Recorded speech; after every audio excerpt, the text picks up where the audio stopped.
everybody. I'm Flash, and welcome to another episode of your United 808 podcast. This is episode 6 with our fearless leader, Kalani. Kalani, as always, a pleasure. Hello, how you doing? I'm good, brother. How are you? Another beautiful day. Another beautiful day here at UPW, indeed. I wanted to start off, it's crazy we've done this show as much as we have without actually diving into the history of UPW and specifically this year, 2024, and what it means for UPW, because it's the 80th anniversary. Yes, it is. It was, as the year went on, we didn't realize what it was until we were just talking stories during one of our board meetings. And I pointed out to our board that this is our 80th anniversary. And to me, I think it's something we need to celebrate because we come from humble roots. We originally started on the Big Island. It was a small group of road workers who wanted to organize. And this was during a time organizing unions was not an option. So what do you mean it wasn't an option? It was not legal? It was frowned upon? This is a time in the U.S. We were still at war, right? Still at 1944. War. Let's set the scene here. Different time, indeed. It was a dark, stormy day. But, you're talking about a time where anything associated with unions was communism, where they outcast you and you're going against the system. And we were looking to organize ourselves. And this is where Henry Epstein actually steps into the picture. After we organize on the Big Island, a young gentleman from Chicago flies over. He gets volunteered to come help organize ourselves. And we actually started under United Public Workers of America. And that's where our roots come from. Just everyday blue-collar workers going to work.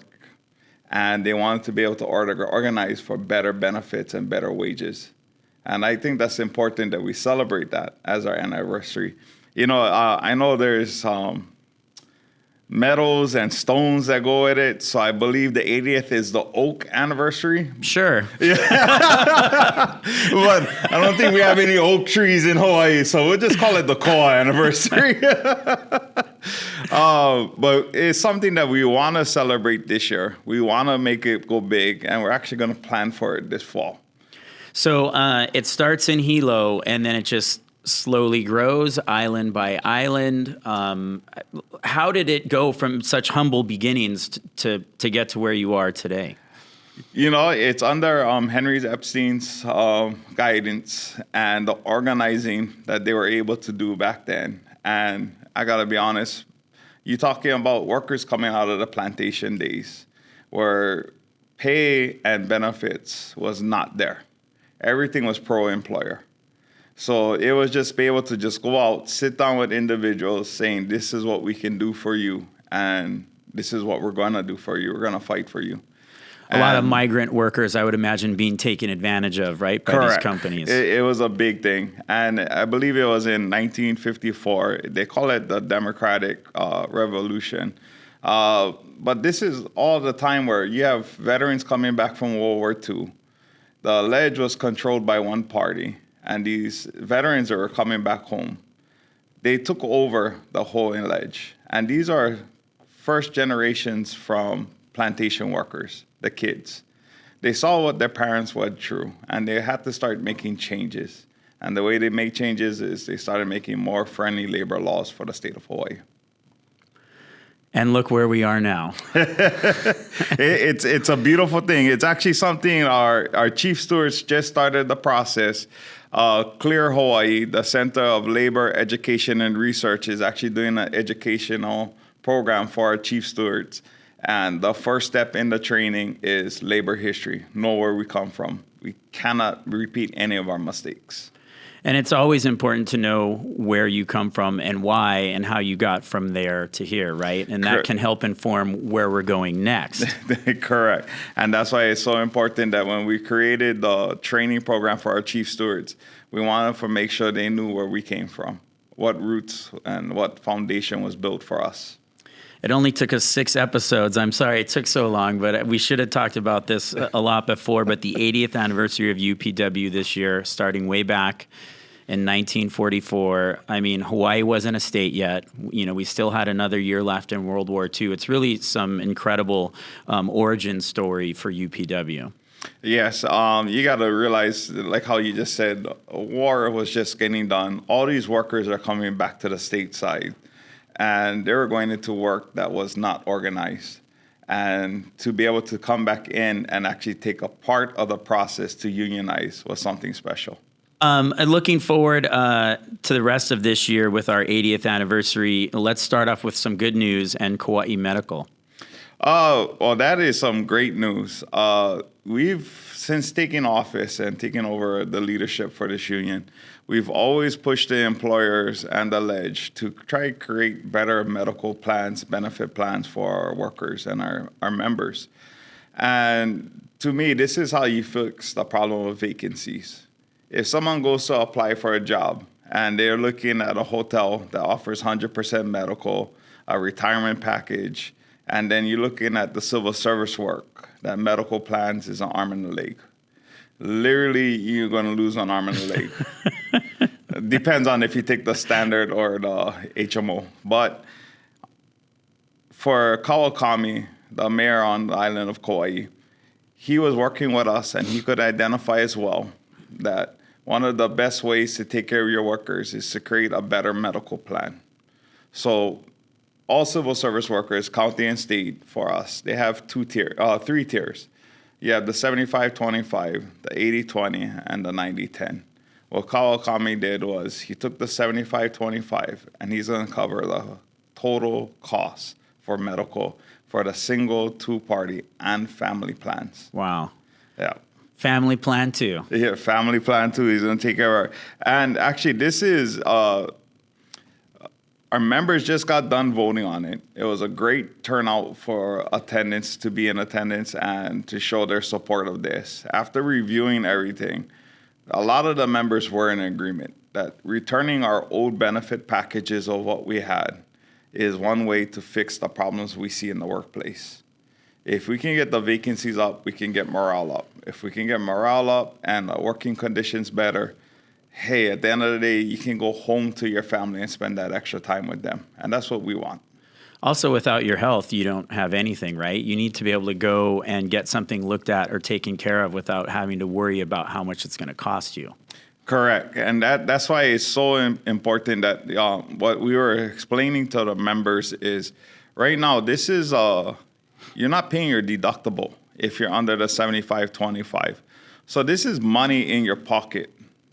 This is extra money coming home. So a lot of our members was viewing it as this is a pay raise for them. Now, as you actually look at it, this is out of the three tiers. The 90-10 is the high-end plan. That's the one if you're constantly sick, a lot of people take care of. Myself, that's the plan I was in, the 90-10. And that's something you just need to really look into, that if your kids are constantly sick or yourself are always sick, you might have to stay in the 90-10. The 75-25 is not an option. And that's why all this was able to do was create an option for if someone is single or someone is in a two-party and all the kids are grown up and moved on. We're able to save those individuals a little bit extra cash. And actually, and this was Mayor Kauai County's doing, what he also established was if someone is not under the county's medical and they're under their spouse or military, what he's actually done is those individuals will get a check for $200 a month. Wow. Yeah. Just a little extra for being inside that plan. And so what are the other mayors thinking, or what feedback have you gotten from the other mayors on the other islands after looking at what's going on over there? Actually, so as soon as I get the final signed copy back from Kauai County, I sent my copy over for him to sign.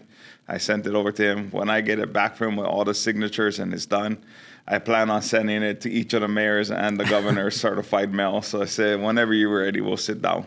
Yeah, if Kauai can do it, right, why not everybody else? Exactly. First mayor to step up out of all of them. You got to congratulate the brother.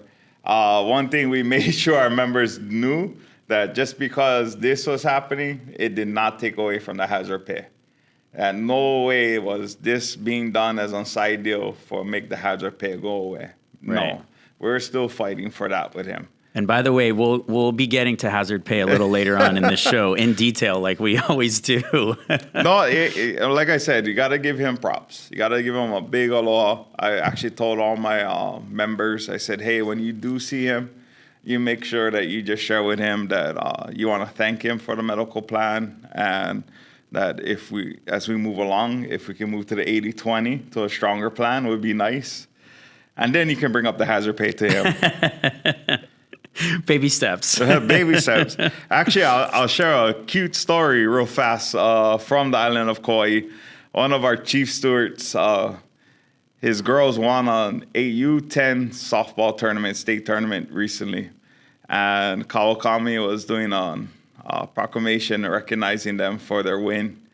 And at the ceremony, the team captain was asked, hey, is there anything I can do for you? And the little girl who was coached by our member was told the mayor, he goes, yeah, we have to fundraise for Vegas. And it would be really helpful in our fundraising if you paid the county workers their hazard pay. Oh, wow. It was a low blow when you use the kids, but... Low blow or smart? I don't know. Potato. I'm starting to wonder why our attorneys haven't used the kids as a tactic right now. But it was something beautiful because it's a strong chief steward, Kamu. And for him to be able to step up and not to embarrass the mayor or anything, because he was grateful for the medical plan. But when he saw the opportunity to take a swipe, he took a swipe. Again, Kawakami, thank you for the medical plan, and we look forward to working with you to improve that plan. Looking forward to some contract negotiations coming up for 2025. We have the BU1 and the BU10. Yes.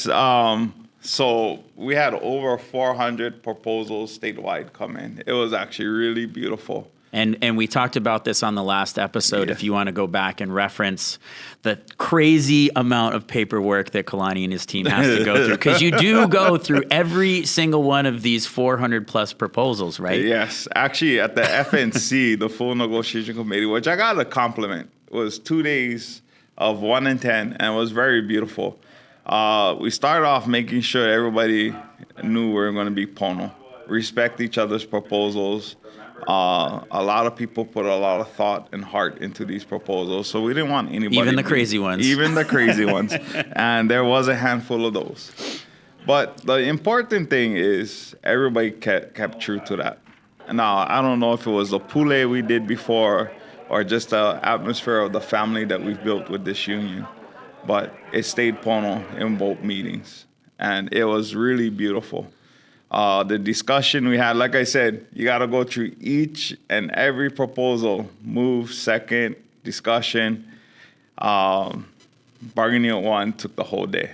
There was no lunch break. Lunch was passed out. As the discussion kept going, you sat there and ate, and we kept going, and we pushed through. We did have smoke breaks. I am not a smoker, but I understand when I'm looking out and I got members sitting there shaking already because they need that cigarette and that tobacco fix. But it was a beautiful day, a long day, and lucky enough, we got everybody on their flights and back home.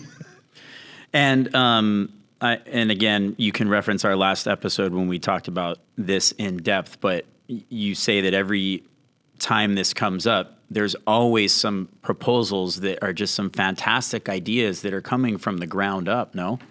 You know what? That is so true, because a lot of the proposals we've gotten for 1 and 10, it actually just improves the working condition. It improves the thought process behind the whole contract book. We just want to be able to go to work, ensure while we're at work, we're provided a safe work environment, and be able to go home at the end of the day to our families. And a lot of our proposals, you can see they're related to that. Now, I know I covered the work shoes, but for the work shoe proposal is all about being able to make sure that you get the proper working equipment to provide you a safe workspace. And that's what a lot of the proposals was all about, was just... Simple, right? Straightforward. You would think it's simple on our side, yes. Now it's convincing the employer on the other side. Both 1 and 10 elected their chief stewards, not chief stewards, I apologize, their chairs on the ENCs. Bargaining 1 is a longtime union member, Alton Osaka. And Bargaining 10 is a longtime former chair of Bargaining 10, Clarence Kaipo. And we've already started the ENC meetings. And actually what we're requesting the employer is we want to start meeting this year. We want the negotiations to start. It's already June, Yeah. right? We're halfway through the year, and 2025 is closer than you think, right? To Correct. get these in the system. Yes. We want to be able to have that discussions across the table with the employer, meaningful discussions where we are able to express from our side why so many members actually submitted these proposals and pushed them through. And then when we had Bargaining 1, you had over 100 chief stewards statewide come in. And for them to go through the whole day of go through the whole process. Now, just so you know, FNC, the full negotiation committee, all those individuals had to use their own time to be there. They had to take their own vacation. I'm pretty sure a few called in sick, but hey, we won't cover that. But for them to use their own time shows the dedication of what they want to be a part of. And it's something beautiful because these individuals that was there, when their proposals get into the contract and that day comes where the employer starts saying, oh, this is the way it reads, that individual can say, no, I know for a fact the intent of this section is this because I was there the day it was written. And that's something strong to be able to have in your back pocket as you move forward. You understand the complete process and the intent of a section. And these individuals was a part of that process. So what exactly now are the next steps? How do we go from where we're at now to having some of these proposals actually in place for 2025? What's the rest of the year look like? So for the rest of the year, what we're looking at is June 30th, we have to send our proposals over to the employer. And at the same time, the employer has to send their proposals over to us. And then we play a game of tag, alpha male, I don't know what you want to call it, of getting the employer to come to the table. And it's the intent of our side is we're willing to bring the whole team in, sit them down, and get across the table of what we want to do. If we can at least start working out the proposals, because what we want to negotiate is our cost items and our non-cost items, and get this all done before the next year. That's the biggest part. But while we wait for that table to be filled, we're going to start working with our educational department and start doing training. We want to make sure the individuals sitting at the table negotiating our contract has the best training behind them so they fully understand what's going on. And that's important. We want to make sure everybody understands what the process is. And as you talk about educating your members, there's also the education of the members' keiki, and I'm really excited. We've been talking about it all year, the UPW Foundation Scholarship Awards, the first ones. This is the first year of the scholarship, and we can finally talk about some of our winners for the very first time. You know what? It takes me a second to grasp that because of how long this process has gotten us to this point. You're talking Angel Santiago, a longtime member, employee of this union, who for years tried to push for the scholarship. I could name the SCB former state executive board members who were part of committees trying to raise funds for this. For us to finally get to this point, it's a lot. We've been talking about this for 6 months. We know for at least 6 episodes. And to be clear, this isn't the UPW, it's the UPW Foundation, which is adjacent but separate. Yes, it's a separate entity away from the union that was established, I want to say over 10 years ago. Finally. Yeah. Finally, we're at this point. We're finally at the point where we brought in all these essays. The committee was able to review them. And just so the record, I am not on the committee. So I didn't review the essays. There was a point system involved. What were the essays about? Give me some examples. Shoots. No, there was one essay, and it had to do with how does the union impact your family life in Hawaii. We had some beautiful ones come in, really strong ones. You got to get that 10-year-old on the softball team to write the essay next year. Yeah, so a special shout out to Kamu. If you can help the kids write their essays as they move forward, it would be really great. No, it's the first process. Right now, we're actually contacting the parents, and we don't want to release the names. But what I can say, and this is after the award system, I got to mention that it was a blind copy. All they got was an essay. They never got where the kid was from. Smart. Well, not the high school, not where the parent from. All they got was just a rough essay. If I see Kaiser, I'm giving that one an A+ automatic. So that's super smart. No, actually, that's one of the disqualifying rules of the scholarship right now. No, I just played. So, sorry, OIA, we're going to have this beef with the Blue Division East Conference. So poor man's Punahou. Wow, we'll edit that part out. So, I got to say, it's blind copy. Nobody sees it. And for the mixture pot of the diverse workers we have, I say this first round, even though it's just 5, they were representative. We have state hospital workers, Maui Memorial. We have county workers. We have Department of Corrections, Department of Water. In the end, it was such a broad individuals were awarded. I felt we hit as best as we could with just the 5. It's like a beautiful, perfect encapsulation of all that the UPW represents, right? And it was just happened to work out that way on its own. It was a true blessing to be able to cover all of them completely. And no way should anybody feel discouraged if they were not one of the 5. Remember, our scholarship is going to grow. Our scholarship is going to be able to award more of our keikis as we move forward. And even the kids going off to schools, the ones that didn't win this year, as they go into school, next year it's going to open up where they can come back and apply for another scholarship. And next year, again, this is only year 1. Next year it's going to be bigger. It's going to be better. We've been doing these fundraisers, right, all year long, starting with the bingo. And then up next is the golf tournament, and all of these super fun activities that have been highly successful are helping to raise funds for even more scholarship dollars next year. And the Foundation Golf Tournament, that's right around the corner as well, July 12th. It's right around the corner, our first annual golf tournament. I got to thank the sponsors that came out, the other unions, our law offices that came out and helped sponsor this tournament to make it possible. Even though I've been a part of golf tournaments before, putting one on What's your handicap? It's not enough to get me that parking in the front, I tell you that much. It's a long process, and I got to thank the board, the staff that's been behind the scenes putting everything together, organizing it to the part. But I got to thank the sponsors.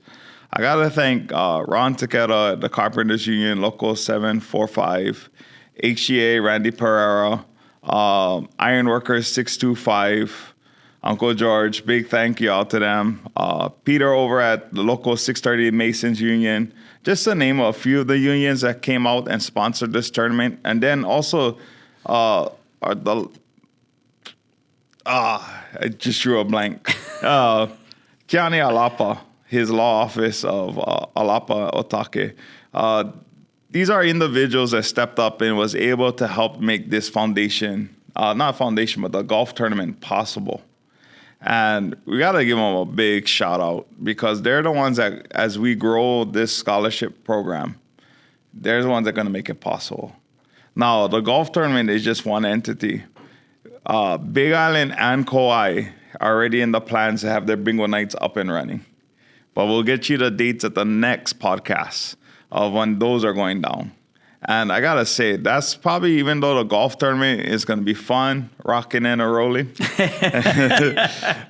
what I can say that I do like is our bingo is so much fun for our families and our friends. It's been a huge hit, right? Sold out every time, Yes. packed. The crazy, the story of the guy, one of your union members that on his own spent his own money to buy the TV, right, Yeah. to give away. It's incredible what's been going on with these, of all things, bingo tournaments. Yeah. So we got to appreciate the membership, the chief stewards, the staff who made those bingo tournaments possible. You got to love it. Just the turnout, the participation, the keikis showing up, having fun with the parents. It's all an opportunity for Grow the Scholarship. And that's why next year, as we can hand out more and we're able to allow people who missed their opportunity because the scholarship wasn't up and running, we'll now be able to address those individuals that they can come back and apply for it. And now, quickly on the golf tournament, are there any teams still available? We're still looking for sponsors. Yes, we can always take more sponsors. There's nowhere declining that. I know we have members reaching out, and if we're able to get space for members to fill any open spots, we'll try to do our best to get them out. Okay. Golf tournaments, by the way, I've done my fair share of golf tournaments, and they are a logistical nightmare. There's so many moving pieces in a golf tournament, and it takes so many people to put it together. So thank you to everybody that's donated to this point. And there was a surprising amount of anonymous donors and sponsors as well. So you guys know who you are. Thank you so much for your support on that. And finally, we get to it.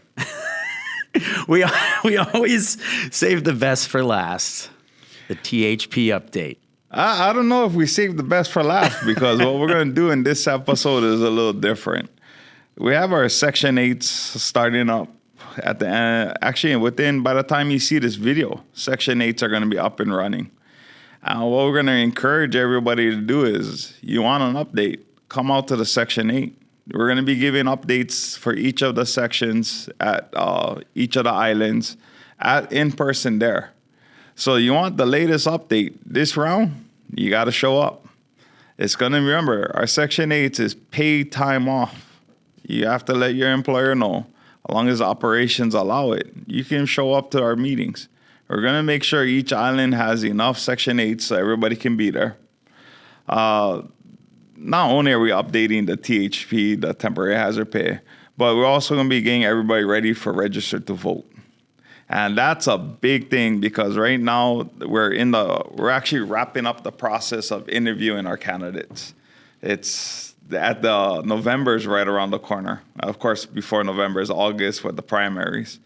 And UPW has a long history of vetting each of our candidates that we back. We want to make sure they've always supported us. And that's what we're going to be coming out with. You'll see a mailer coming out in your mail identifying each candidate we endorse. And we're able to establish in over the 2.5 years that we've held this office that our endorsement means something. That logo going on your flyer means something. And that's what we want. And, just to share with everybody, one of our endorsements comes out from the West Side. And it's going to shock everybody, because I'm going to save it for the mailer. But like I've always said, it's not the letter next to the person's name. It's their values. Are they going to protect our families? Are they going to protect our jobs? And the person holding a letter this time around has a letter R next to her name. So Democratic, Republican, Green Party, L Party, whatever you're a part of, we want to make sure you're still standing strong with our workers. And this individual, she came out real strong, and you could tell in her passion and the way she spoke that this is who we have to go with. But if you want to know her name, you have to pay attention for the mail out. But you know what? None of this matters unless you register to vote. And that's the biggest push for the Section 8s is getting members to register to vote, update on Section 8s. Other big information that we have to coming up that's going to be shared with our members. That's why it's real important is as the dates come out and the locations come out, try your best to get out there. Try your best to be able to just stop by, hear what we have to say. I have my staff and myself will be there afterwards. If you have questions directly with us, we can sit down and talk. And by the way, the state of Hawaii has made it easier than ever to register to vote. You can do it all online now. There's you can scan QR codes. If you're already registered to vote, you should have gotten something in the mail already, sort of reminding you of that and where you can vote. Or again, you can just scan the QR code. But it's easier than ever to register than to vote. But certainly here at UPW, we can help you, walk you through that process if need be. It's such an easy process, but it's something that we always overlook. Just registering to vote and make sure you vote. Make sure the people in office actually going to do right by you. Yeah, don't register to vote and then don't do anything, right? Up. You still have to actually vote after you register. So the big push we're going to do, and a lot of our members, I think they see it, is we like to do giveaways. We like to do a lot of stuff. And that doesn't take away from the contract enforcement and the fight that we always have every day. But just know that there is a raffle going on with the registering to vote that we're going to be doing this round of Section 8s. But more importantly is the getting people just to register. That's what we got to get done. We got to show that our membership is strong and we stand together. Yeah, you can't affect change unless you are part of the process, right? Correct. All right. Well, Kalani, thank you. And I'm going to get your handicap out of you one way or the other, on camera or off. I'm Flash. Thank you, Kalani, once again for joining us for another episode of United 808. And I look forward to our next show. Episode 7. Episode 7.